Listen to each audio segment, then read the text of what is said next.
people, this is 360 Talk with Zor, and today I have someone I'm referring to as a fashion guru. Because, guys, the way this guy plays with colors, like, when as a guy you're scared of wearing clothes that have colors because you are scared if the colors are going to match or not. But this particular person I have on my seat today plays with colors, and I'm like, what is this? He's a media and communication personnel, he's a social media influencer, he is a content creator, and he is, I'm not sure people really know this about him, he is a writer and a singer. So today, welcome with me, Eric, right? So 360 Talk is up. Thank you very much for having me. Eric, welcome. Thank you. So yeah. I mean, before you go, why won't you play with colors? Like, who doesn't want to play with colors? But wait. Let's not talk about this colors because the way you do it. You remember the last project we did together, and we were trying to dress up everyone, and you're not saying no. I'm doing pink and sky blue. In my head, I'm like, I think this is what you plan. And when we now started the shoot, guys, you need to go to either his Instagram handle, or I think it's on my Instagram handle too, to see those videos. And I was like, this is outstanding.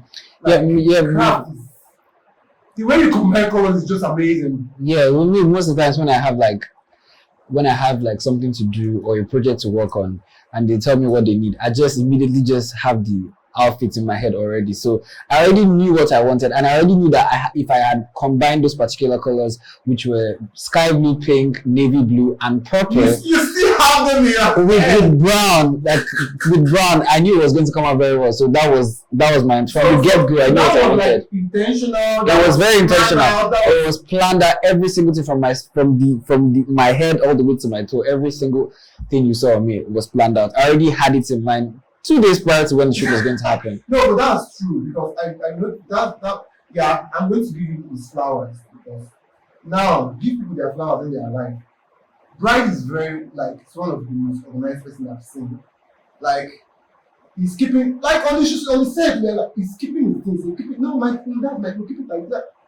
People most times you find guys that are very scattered, very guys disorganized. They think being scattered is not make you a guy or make you a man, but this guy is very, very organized. So, welcome to the show. Thank you very much. So let's dive into the music of the day. So tell us a little about your background. So I'm the last child of 11 children. I'm from a polygamous family. Wait. Your mom gave birth to the 11? No, not my mom. My mom cannot give birth to 11. She gave birth to just 2, which is me and my elder brother. And then we're like I said, 11, and I'm the last of all of them. I attended Afe Babalola University at Zor-Akekue, and I did media and communications studies here. Good to have you on the show. And then also I'm a singer, songwriter, content creator, social media influencer, all of that. So why were you handing that one before? I skipped my mind, I just remembered it. But the one that, just like I said earlier, the one that really gets my attention is most people don't know the same. Yeah, which is actually very funny because at the beginning of when I started creating on Instagram, that's what I started with.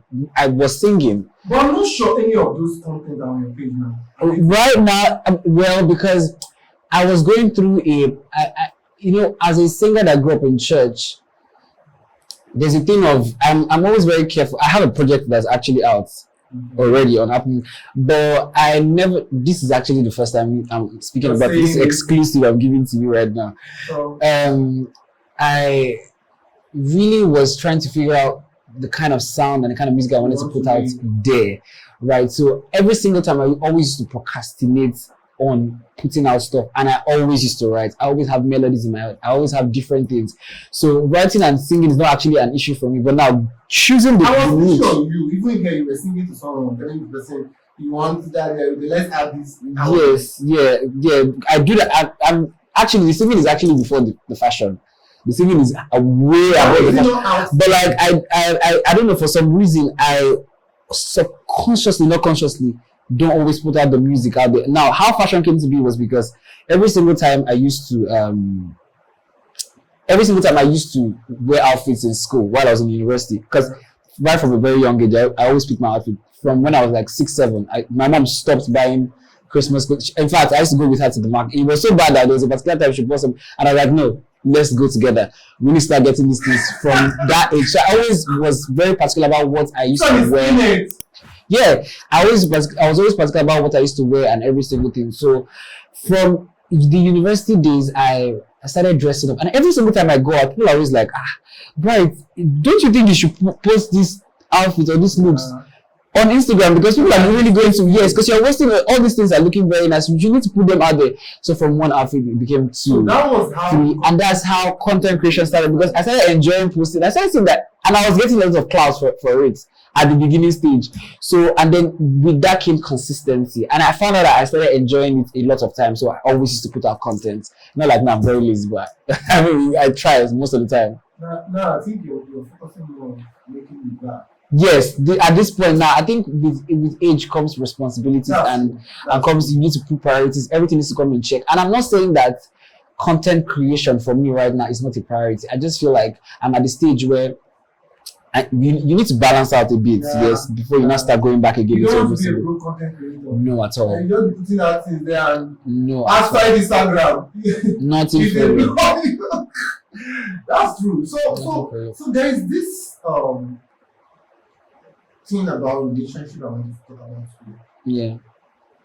Most people are in toxic relationship that nobody know about. They cannot tell anybody and all. So I don't know. To you, what do you think a toxic relationship is? That's a very big one. Toxic relationship. For me, a toxic relationship is the kind of relationship where you're in a space with someone that's very controlling, right? The person wants to know your every single move, everything that is going on with you. The person is jealous of you. The person is the person literally wants to control you, know everything about you, and then is in and out of you, and will not give you the kind of commitment that you are going to give back to the person. Okay. That's for me. And then the major factor is lying, because a toxic person is going to just flat out lie to your face, and you and the person know that the person is lying, but it's just yeah. And you said something. A lot of people know that they're in a lot of people know that they're in such relationships, but they tend to keep a blind eye. Most people have this idea of wanting to be with toxic people because for them, according to them, it gives like some spice to it. I don't know why, but like it's a very funny. What you're saying is actually true. Yeah, it happens. I've come across a lady that said, if my man cannot beat you, at least, no, that's a psychological problem. It's not even. At least when you misbehave, they should give you 1% to either like. That's a psychological. For a woman to be looking for validation from a man, and it gets to the point of her wanting to be slapped, then the lady is not okay for me. I don't think any lady should get to the point of wanting physical touch.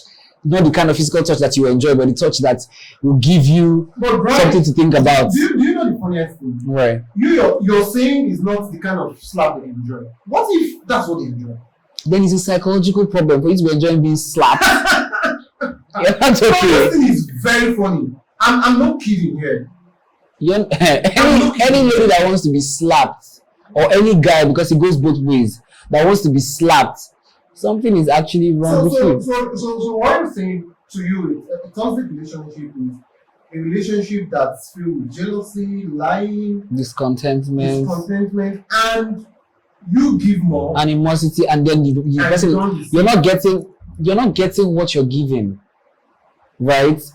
And most times it's actually very sad because but you just want to be there. No, so my problem is, why would someone know that they are not being treated?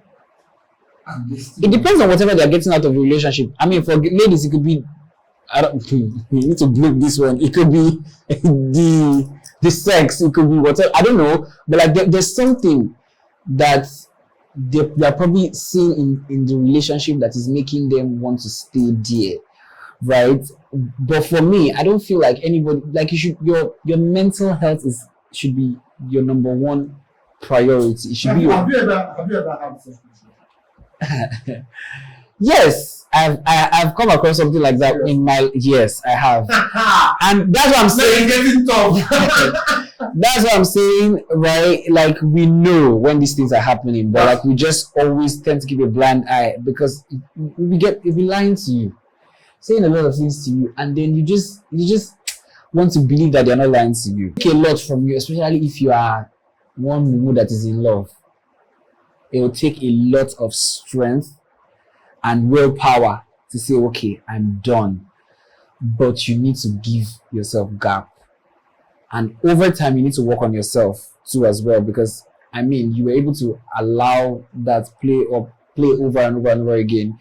And it got to the point where you sort of thought that it was okay. Because most times people think that what they're actually going through is okay, but my dear, is not okay.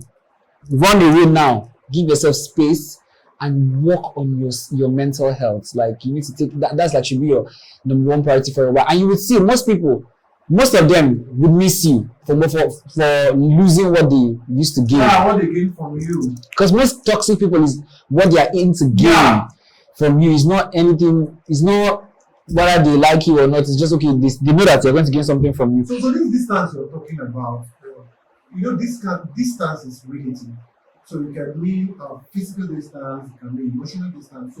So which one? In every single aspect, just delete yourself from the equation.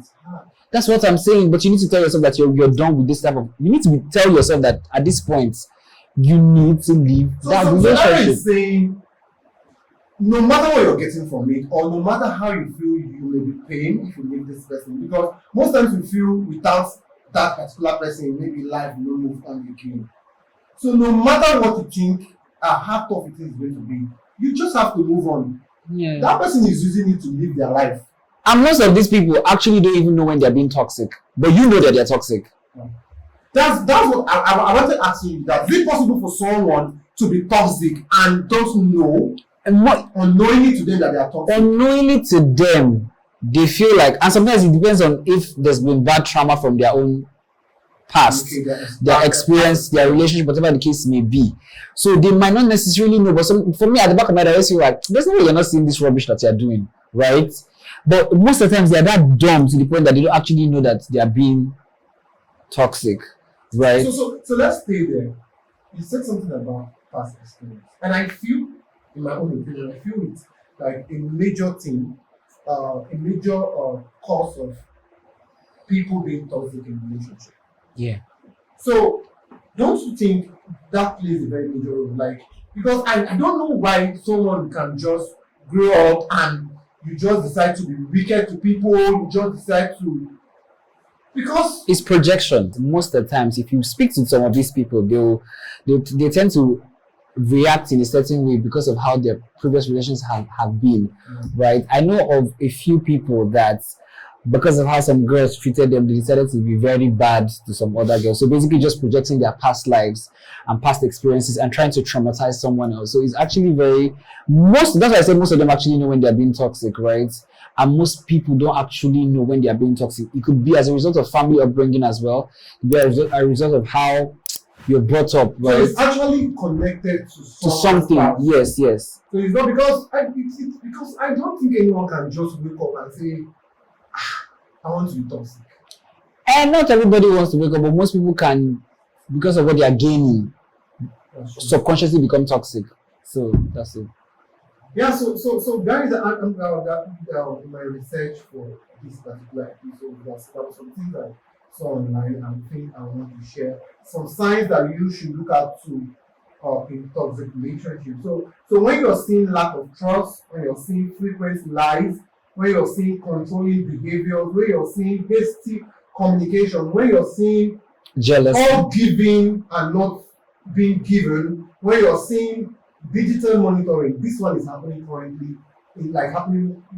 Your boyfriend wants to see your WhatsApp, you want to see your Instagram, you want to see everything that you're doing. When you feel drained, if you're feeling drained in a particular relationship, when you keep making excuses for your partner, when you keep making excuses for their behaviors, right, and you know something is wrong somewhere. When you're this one, you should not even allow it. If you get to this point, then you know it's passing the boundary. Physical abuse Right. or sexual abuse.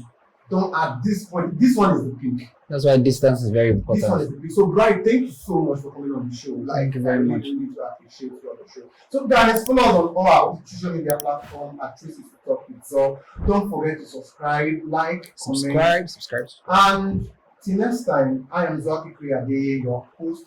And don't forget to take a deep breath and always be in the moment. Thank you.